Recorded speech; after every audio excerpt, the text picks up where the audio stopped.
What does it mean to hedge? Why was the commodities exchange, the futures exchange, selling corn, wheat, gold, oil? You know, everybody sees them on CNBC tickers: oil price, gold price, wheat, corn, sugar, grains, whatever. What is that? Right? I was trying to explain it to you, and I'm going to kind of give a little bit of background here. Please. 50, 60 years ago, whatever it was, farmers, they raise cattle. They sell beef from the cattle that they raise. The cattle that they're raising at the farm in the Midwest, let's say, or in Canada or wherever around the world, they're feeding their cattle wheat, corn, right? Grains, whatever it may be. They feed the cattle that, they raise the cattle, they end up selling the beef at $4 a pound to stay competitive against their competition. All of a sudden, storm hits in the Midwest and the wheat production has dropped, price of wheat doubles. Well, if the price of wheat doubles, then the price of the feed that I feed my cattle doubled, which means I can't charge you $4 a pound anymore on my beef. I can't afford that. I have to charge you more. And therefore, I'm not competitive anymore. Okay. Who's going to buy $8 a pound beef when it's supposed to be $4?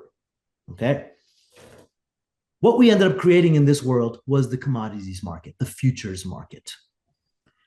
Now, those farmers can buy contracts at a down payment. Let's say the contract is one contract of wheat is 5,000 bushels of wheat. That is one contract on the futures exchange. They can buy one contract, which is 5,000 bushels of wheat for January of 2027, so 2027, 1 year out. And they buy it at X price. They put a down payment on it because the futures market is leveraged. They say they put 10% down on that contract. It's like buying shares in the stock market. Now, weather goes bad, wheat prices go up. I'm going to have to increase the price of my beef, right?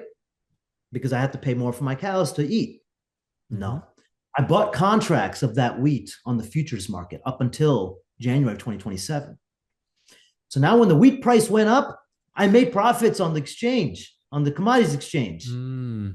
His price went up. I take those profits and that offsets my risk on the feed of the cattle. So I can keep selling my cattle now at $4 a pound because the cost that I had to pay extra to feed my cows, I offsetted that by the profits I made on the exchange. I hedged my risk and now I'm balanced. JetBlue does that. United Airlines does that by buying contracts in oil. Coca-Cola does that by buying contracts of futures of sugar. Why? They're the largest users of sugar. So when the weather hits in Brazil or tariffs hit and they got to pay more for sugar, they're not going to raise their bottle of Coca-Cola from 99 cents all of a sudden to $2. Can't do that. That's volatile. No one's going to buy Coca-Cola. The business is going to go bankrupt. Instead, they buy all these futures contracts. When the price of sugar goes up, make money there, use that money for the sugar that they were going to use to make the Coca-Cola. So when the price goes up, they start selling these contracts that they bought, sort of? That's what you mean? Close out the contract, yeah. Price goes up, they'll resell the contract, they'll close out the trade and take the profit. Just like if you bought a share for $100 in Amazon, tomorrow share went to 150, sell the share, make $50. Sell the contract of bushels of wheat, of corn, of sugar, make $50. Use that $50 profit, feed your cows. Now you didn't pay extra to feed the cows. Okay. That's called hedging. That is the world's commodities exchange. It's the largest exchange in the world.